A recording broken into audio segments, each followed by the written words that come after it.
Imagine this, a spinner from Victoria, hailing from the Street Kilda Cricket Club, stepping onto the pitch for an Ashes test on Boxing Day, right under the gaze of the Shane Warne stand at the Melbourne Cricket Ground. That's the dream scenario many cricket fans are buzzing about with Todd Murphy in the spotlight. But here's where it gets controversial. Could this modest bowler really fill the shoes of legends, or is Australia risking too much by sidelining spin altogether? Let's dive into the details and explore why this selection debate is heating up. Todd Murphy couldn't be more different from the flamboyant Shane Warne in many ways. Warne was all about showmanship, with his leg spin wizardry and larger-than-life personality.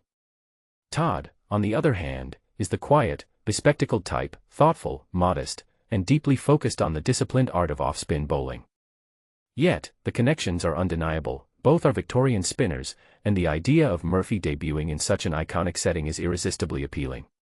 It's almost poetic.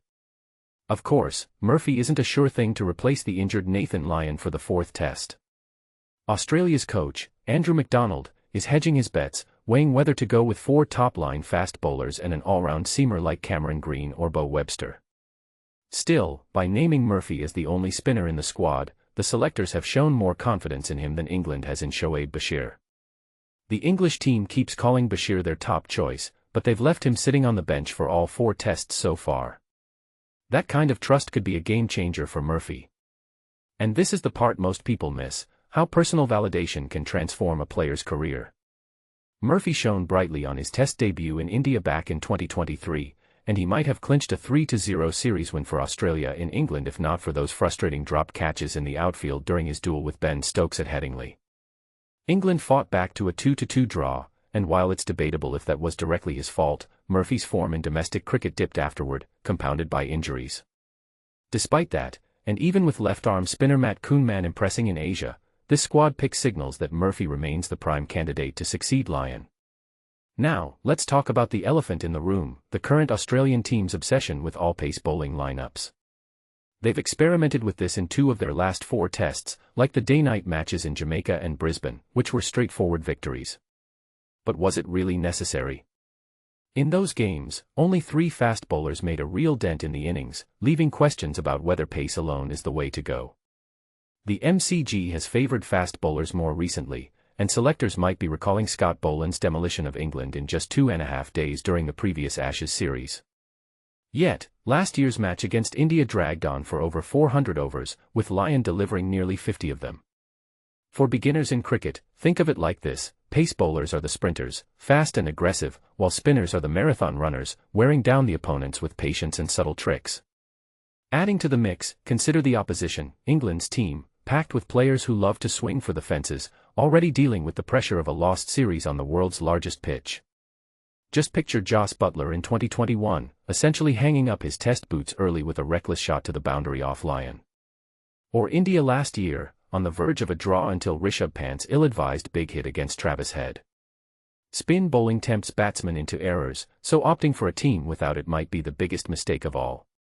But here's where it gets controversial: is Australia underestimating the value of spin in a format that rewards patience, or are they smartly adapting to modern pitches and player styles? Regardless of the outcome, England's challenge just got a bit easier with Lyon sidelined by hamstring surgery and Pat Cummins, the captain, opting for rest due to his back issues. Cummins' story is nothing short of remarkable. After months of rehab, he returned just for the Adelaide Test, delivering clutch bowling in both innings to secure the series win, then deciding that was it for now.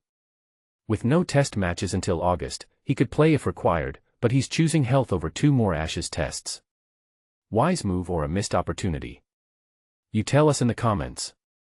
That leaves Australia's bowling attack looking leaner: Mitchell Starc, Scott Boland, and if not Murphy, a mix from Michael Neser, Brendan Doggett, or Jai Richardson, who's on the comeback trail. On paper, this setup should give England a fighting chance, but in reality, they couldn't capitalize in Perth or Brisbane against similar lineups. English commentators were dismissive of Boland before the series, only to eat their words as he bowled 18 overs for just 35 runs to pave the way for victory in Adelaide, building on his impactful spells earlier. Even Australia's batting order is in flux.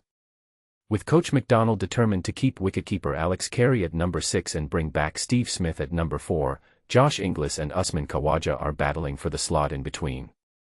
The all-rounder's position shifts to number 7, which might suit the adaptable Bo Webster better than Cameron Green's more rigid batting style, though selectors are eager to nurture Green as a long-term talent. This Boxing Day test might not decide the series, echoing past Ashes matches in 2021, 2017, 2013, 2006, and 2002, but massive crowds will flock to the MCG for every session. England faces the tough task of regrouping and motivating themselves amid inevitable disappointment. Australia's squad, though, is fired up. They have 2 more tests to savor, with reputations and legacies on the line. So, what do you think? Is Australia's lean towards pace bowling a bold innovation or a risky gamble that ignores spin's timeless appeal? Should Murphy get his shot under the spotlight, or is the team better off sticking to fast men? And how do you feel about Cummins' cautious approach, smart captaincy or a cop-out? Share your thoughts below. We'd love to hear if you agree, disagree, or have a counterpoint of your own.